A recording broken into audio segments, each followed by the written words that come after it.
সব নবী যখন ইয়া নাফসি করবে, হাসরের ময়দানের এক কোণ থেকে কি যেন একটি মধুর কণ্ঠ আওয়াজ ভেসে আসবে। এক কোণ থেকে কে যেন বলবে, উম্মতি উম্মতি রব্বি হাবলি উম্মতি। সমস্ত হাসরবাসী একদিকে তাকাবে, কে? সব মানুষ যখন নিজের নিয়ে চিন্তা করে, কে আজকে উম্মতের জন্য কাঁদে? সব মানুষ যখন ওই দিকে তাকাবে, সবাই তাকায়া দেখবে আমার মায়ার নবী নিজের আঁচলটারে আল্লাহ তাআলার আরশের নিচে বিছায়া বলতেছে, ও গো মালিক, আমার উম্মত আজকে যেভাবে চিৎকার করে কাঁদে আমি নবী সইতে পারি না গো আল্লাহ। আমার উম্মত গুলারে বাঁচান। আমার একটা উম্মত জাহান্নামী হলে আমি নবী সহ্য করতে পারবো না। আবার নবী চিৎকার করে কাঁদতে থাকবে। আম্মা জানা আয়েশা বলেন, ও গো নবী আমার, কিয়ামতের ময়দানে সবাই তো দৌড়াদৌড়ি করতে থাকবে, ও নবী সেই দিন আপনাকে কোথায় পাওয়া যাবে, কোথায় খুঁজবো?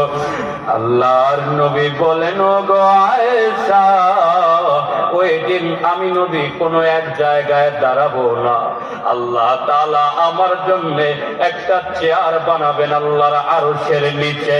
আমাকে আল্লাহ বলবেন, নবী আপনি বসেন, আজকে এই গুরুত্বপূর্ণ চেয়ারটা শুধু আপনার, কোন নবী বসবে না, আপনি বসবেন। আমি ওই চেয়ারে বলবো না। ও গো আয়েশা, আল্লাহ বারবার বলার পরেও আমি বসবো না।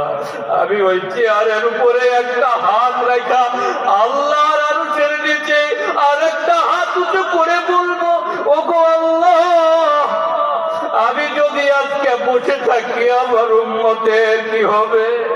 আল্লাহ গো, আমি বসতে চাই না, আমার উম্মত গুলারে আজকে আবার দিয়া দেন। আম্মা জানা আয়েশা বলেন, কোথায় আপনাকে খুঁজবো?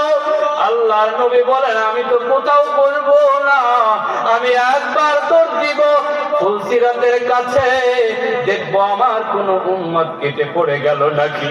ওইখানে দাঁড়ায় থাকাও আমার মন ভরবে না, আবার দৌড় দিব মিজানের পাল্লার কাছে, যায় দেখি আমার কোন উম্মতের ওজন কম হয়ে গেল কিনা। আমি ফুলসিরাতের কাছে যায় যখন দাঁড়াবো, তখন আমার মনে হবে না জানি আমার কোন উম্মত হাউজে কাউসারের কাছে এসে আমি নবীরে তালাশ করে কিনা। আমি দৌড় দিয়ে আবার যাবো হাউজে কাউসারের কাছে, যা আমি হাউজে কাউসারের কাছে আবার দাঁড়াবো, আবার দাঁড়ায় আবার আমি আমার চেয়ারের কাছে হাত দিয়া বলবো, আল্লাহ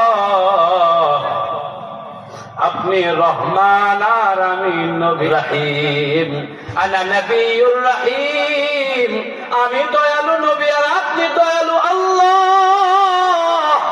এই দুইজনের মাঝখান দিয়া যদি আমার এতিম উম্মত জাহান্নামে চলে যায়, বলেন না আল্লাহ আমি কেমনে সহ্য করব? একটা উম্মতকেও জাহান্নামে দিয়েন না, আমার উম্মত গুলারে আমার হাতে দিয়া দেন। আল্লাহর রাসূল যখন কান্নাকাটি করবে, আল্লাহ তাআলা কুদরতি হাত আল্লাহর রাসূলের পিঠের উপরে বুলায়া বলবে, ইরফা রাসাকা ইয়া মুহাম্মদ, ও গো নবী আমার, আপনার মাথা উঠান, কারণ আপনি নবীর কান্না আমি আল্লাহ সহ্য করতে পারি না। 63 বছর জিন্দেগি আপনার কম কাঁদাই নাই গো নবী। মুরব্বী বাবা মাথাটা নিচু করে দেন, দেখেন কান্না আসে কিনা। আল্লাহ তাআলা বলবেন, নবী গো 63 বছর জিন্দেগিতে আপনারে কম কাঁদাই নাই, বাবার চেহারা দেখতে দেই নাই, মায়ের পেটে থাকতেই তো আপনার বাবার নিয়ে কাঁদাইলাম। যখন মায়ের আদর পাওয়ার দরকার, এই সময় আপনার মাকে নিয়ে কাঁদাইলাম। চাচাদের কাছে মানুষ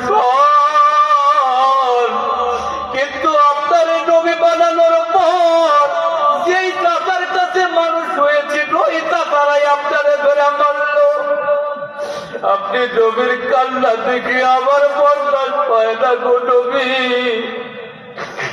আমি আল্লাহ জানি তায়েফের ময়দানে কিভাবে আপনার উপরে পাথর বর্ষিত হয়েছে।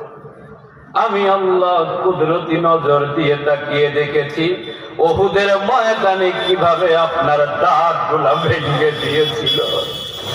আমি আল্লাহ দেখেছি আপনার মাথার মধ্যে কিভাবে কাফেরের গোষ্ঠী লোহার মুকুট ভাঙ্গা আপনার মাথায় কেমনে ওরা ঢুকায়া দিয়েছিল। আমি জানি।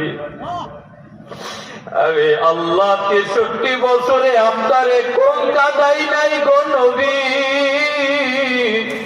আজকে হাসরের ময়দানেও যদি আপনি কাঁদেন তাহলে আমি আল্লাহ রহমান রহিম নামের ইজ্জত থাকে না। ও নবী আপনি যান যান, আপনার যেই যেই উম্মতকে পছন্দ হয় ওই উম্মত গুলারে নিয়া আজকে আপনি জান্নাতের মধ্যে চলে যান।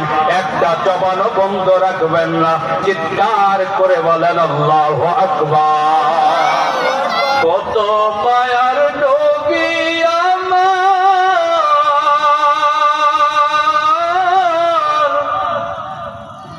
মাতা পিতা নাই যে